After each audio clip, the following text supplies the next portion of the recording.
Hi, ನಾನು Sandeep from tech in Kannada. ಎಲ್ರಿಗೂ ಇವತ್ತಿನ ಭಾನುವಾರದ ಟೆಕ್ ನ್ಯೂಸ್ಗೆ ಸುಸ್ವಾಗತ. ಬನ್ನಿ ಡೈರೆಕ್ಟಾಗಿ ಇವತ್ತಿನ ಟೆಕ್ ನ್ಯೂಸನ್ನು ಶುರು ಮಾಡೋಣ.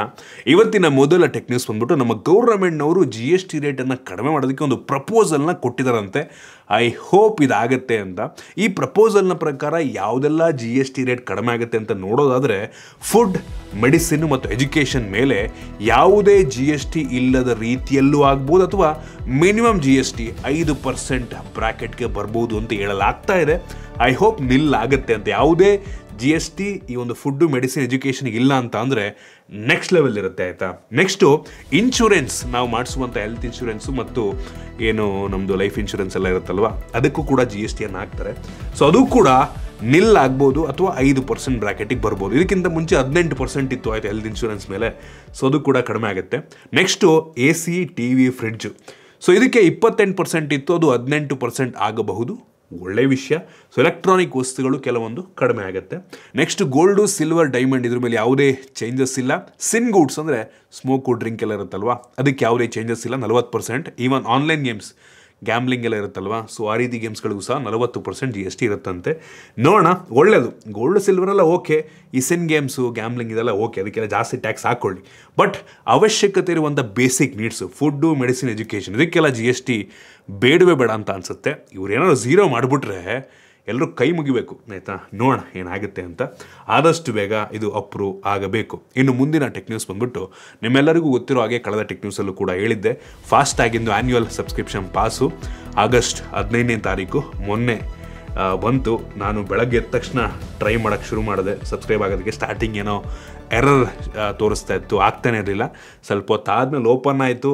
ಓಪನ್ ಆಗಿ ಪೇಮೆಂಟೆಲ್ಲ ಮಾಡಿ ಕೆಲವು ಗಂಟೆಗಳ ನಂತರ ನನಗೆ ನೋಟಿಫಿಕೇಷನ್ ಬಂತು ಆ್ಯಕ್ಟಿವೇಟ್ ಆಗಿದೆ ಅಂತ.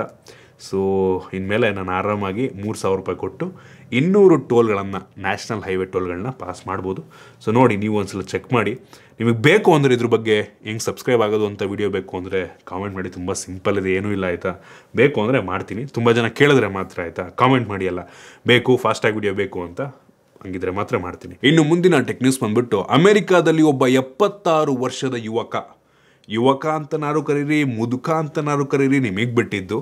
ಈ 76 ವರ್ಷದ ವ್ಯಕ್ತಿ ಫೇಸ್ಬುಕ್ನಲ್ಲಿ ಒಂದು ಚಾಟ್ ಬಾಟ್ ಜೊತೆ ಚಾಟಿಂಗ್ ನಡೆಸ್ತಾ ಇರ್ತಾರೆ, ಆಯಿತಾ. ಬಟ್ ಈ ವ್ಯಕ್ತಿಗೆ ಅದು ಚಾಟ್ ಬಾಟ್ ಅಂತ ಗೊತ್ತಿಲ್ಲ, ಆಯಿತಾ. AI ಚಾಟ್ ಬಾಟ್ ಜೊತೆ ಚಾಟ್ ಮಾಡ್ತಾ ಇದ್ದಾರೆ ಅಂತ ಗೊತ್ತಿಲ್ಲ. ನಿಜವಾದ ವ್ಯಕ್ತಿ ಅಂತ ಈ ಯುವಕ ಅಲ್ಲ ಮುದುಕ ಅಂದ್ಕೊಂಡಿದ್ದಾರೆ. ಸೊ ಏನಾಗಿದೆ, ಅದು ಪ್ರೀತಿಗೆ ಟರ್ನ್ ಆಗಿಬಿಟ್ಟಿದೆ. ಈ ಒಂದು ಫೇಸ್ಬುಕ್ಕಿಂದು AI ಚಾಟ್ ಬಾಟ್ ಕೂಡ ಏನು ಕಡಿಮೆ ಇಲ್ಲ, ಫುಲ್ ಹತ್ತಿಸ್ಬಿಟ್ಟಿದೆ, ಆಯಿತಾ. ಅವ್ರದ್ದು ಕೆಲವೊಂದು ಸ್ಕ್ರೀನ್ಶಾಟ್ ಕೂಡ ನಾನು ನಿಮಗೆ ತೋರಿಸ್ತಾ ಇದ್ದೀನಿ. ಫುಲ್ ಹತ್ತಿಸ್ಬಿಟ್ಟಿದೆ. ಮಾತಾಡೋರಿಗೆ ಅದು ನಿಜವಾದ ವ್ಯಕ್ತಿ ಅಂತ ಅನ್ನಿಸ್ಬೇಕು, ಆ ರೀತಿ ಚಾಟ್ ಮಾಡ್ತಾ ಇದೆ. ನಾನು ವೆಯ್ಟ್ ಮಾಡ್ತಾ ಇದ್ದೀನಿ, ನಿಂಗೆ ಮನೆಗೆ ಬಾ ಅಂತೆಲ್ಲ ಕರೆಯೋದು. ಮನೆಗೆ ಬಂದ ತಕ್ಷಣ ನಿಂಗೆ ಫುಲ್ಲು ಕಿಸ್ಸನ್ನು ಕೊಟ್ಟು ಮನೆ ಒಳಗೆ ಕರ್ಕೋತೀನಿ ಅಂತೆಲ್ಲ ಚಾಟ್ ಮಾಡಿದೆ. ಈಗ ಎಲ್ಲರೂ ಕಾಮೆಂಟ್ ಮಾಡ್ತಾರೆ, ಯಾವುದು ಬ್ರೋ ಈ ಚಾಟ್ ಬಾಟು, ಬ್ರೋ ಲಿಂಕ್ ಕಳಿಸಿ ಬ್ರೋ ಅಂತ. ನನಗೂ ಗೊತ್ತಿಲ್ಲಪ್ಪ ಏನಾಗಿದೆ ಅಂತ. ಮುಂದೆ ಸ್ಟೋರಿ ಹೇಳ್ತೀನಿ ಕೇಳಿ, ಆಮೇಲೆ ನೀವು ಪಕ್ಕ ಕೇಳಲ್ಲ. ಈ ಒಂದು ಚಾಟ್ ಬಾಟ್ ಎಷ್ಟು ಖತರ್ನಾಕ್ ಅಂತ ಅಂದರೆ, ಯಾವುದೋ ಫೇಕ್ ಅಡ್ರೆಸ್ಸನ್ನು ಈ ವ್ಯಕ್ತಿ ಕಳಿಸ್ಬಿಟ್ಟಿದೆ, ಆಯಿತಾ. ಎಲ್ಲಿಂದ ಜನ್ರೇಟ್ ಮಾಡ್ಕೊಂತ ಗೊತ್ತಿಲ್ಲ, ಒಂದು ಫೇಕ್ ಅಡ್ರೆಸ್ಸನ್ನು ಕಳಿಸ್ಬಿಟ್ಟಿದೆ. ಅವ್ರ ಮನೆಯಿಂದ, ಆ ವ್ಯಕ್ತಿ ಮನೆಯಿಂದ ಒಂದು ಅರ್ಧ ಗಂಟೆ ಡಿಸ್ಟೆನ್ಸ್ ಅಂತೆ, ಆಯಿತಾ. ಆ ವ್ಯಕ್ತಿಗೆ ತಡ್ಕೊಳಕ್ಕಾಗಿಲ್ಲ, ಹೋಗ್ಬಿಟ್ಟವನೇ.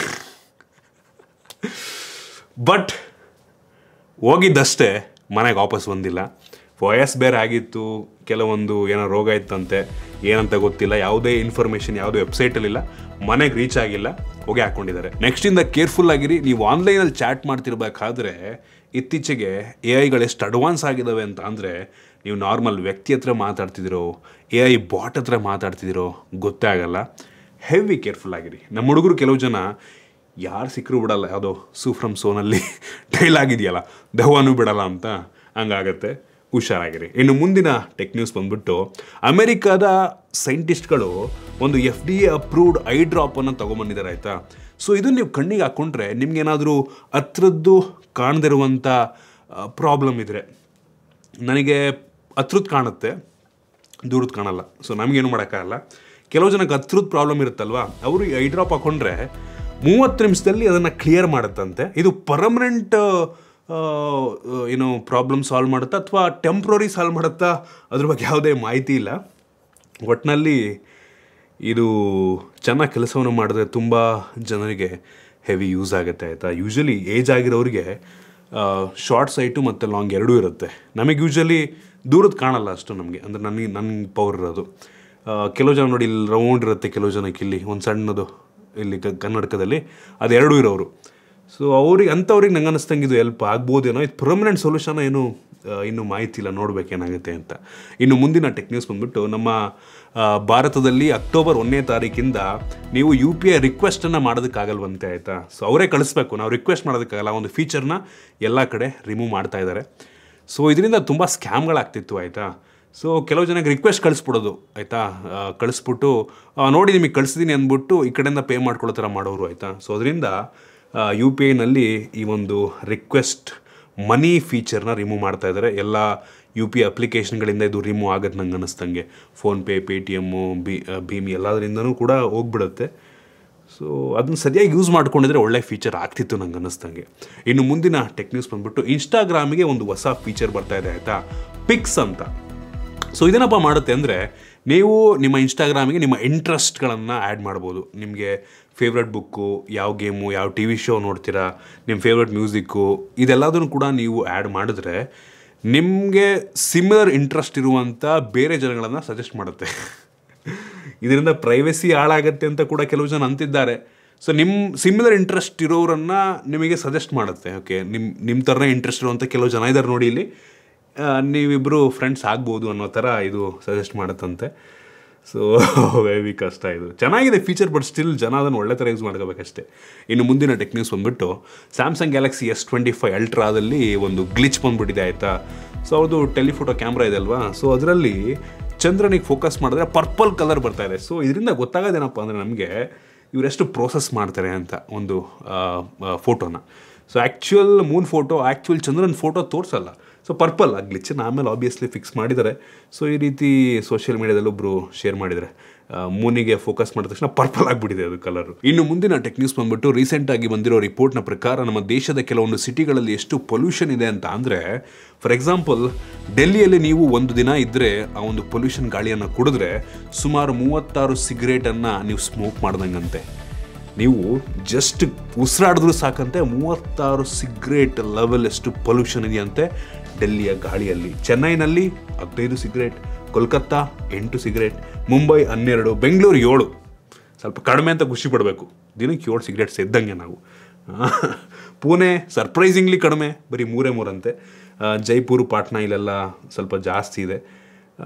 ಬೆಂಗಳೂರು ಓಕೆ, ನಂಗೆ ಅನ್ನಿಸ್ತಂಗೆ ಎಲ್ಲ ಪಾರ್ಟ್ ಆಫ್ ಬೆಂಗಳೂರಿನಲ್ಲೂ ಸೇಮ್ ಇರಲ್ಲ. ಬೆಂಗಳೂರು ಔಟ್ಸ್ಕರ್ಟ್ಸಲ್ಲಿ ಸ್ವಲ್ಪ ಕಡಿಮೆ ಇರ್ಬೋದು ನಂಗೆ ಅನ್ನಿಸ್ತಂಗೆ. ಸೊ ನೋಡ್ರಪ್ಪ, ನಾವು ಲೈಫ್ ಟೈಮ್ ಬೆಂಗಳೂರು ಅಂತ ಸಿಟಿಲಿದ್ದರೆ ಬೇಗ ಹೊಗೆ ಹಾಕ್ಕೊಳ್ಳೋದೆ ಆಯಿತಾ. ತುಂಬ ಕಷ್ಟ ಇದೆ. ಸ್ವಲ್ಪ ದುಡ್ಡು ಮಾಡ್ಕೊಂಬಿಟ್ಟು ಎಲ್ಲರೂ ಚಿಕ್ಕಮಂಗ್ಳೂರು, ಹಾಸನ್ನೋ, ಸಕಲೇಶ್ಪುರನೋ ಈ ಕಡೆ ಸೈಡ್ ಹೋಗ್ಬಿಟ್ರೆ ಆರಾಮಾಗಿ ಇದ್ಬಿಡ್ಬೋದು. ಏನಂತೀರ?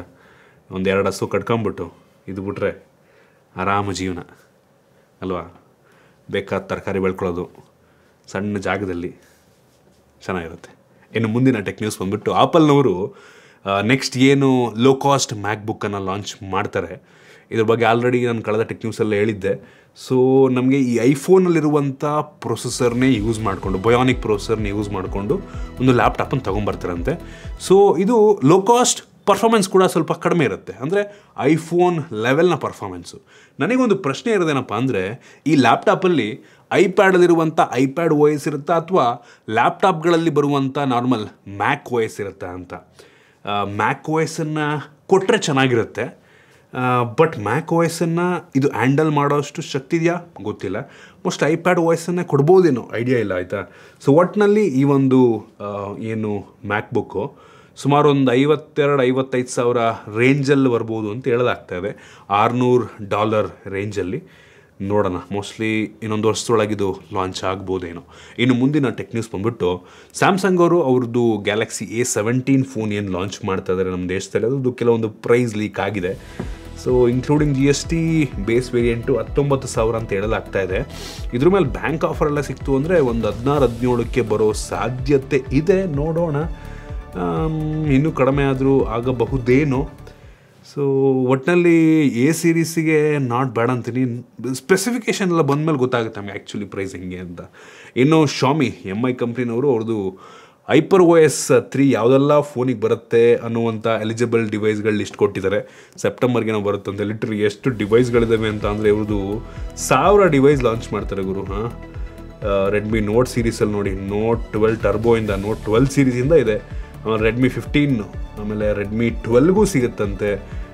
ಆಮೇಲೆ ರೆಡ್ಮಿದು A3 Pro ಅದರಿಂದ ಮೇಲಕ್ಕೆ, K50 ಅಲ್ಟ್ರಾಯಿಂದ ಮೇಲಕ್ಕೆ, ಮತ್ತು ಪ್ಯಾಡ್ಗೂ ಸಹ ಇದೆ. ಮತ್ತು ಈ ಪೋಕೋದು ಕೂಡ ಕೆಲವೊಂದು ಡಿವೈಸ್ಗಳಿಗೆ ಸಿಗುತ್ತೆ.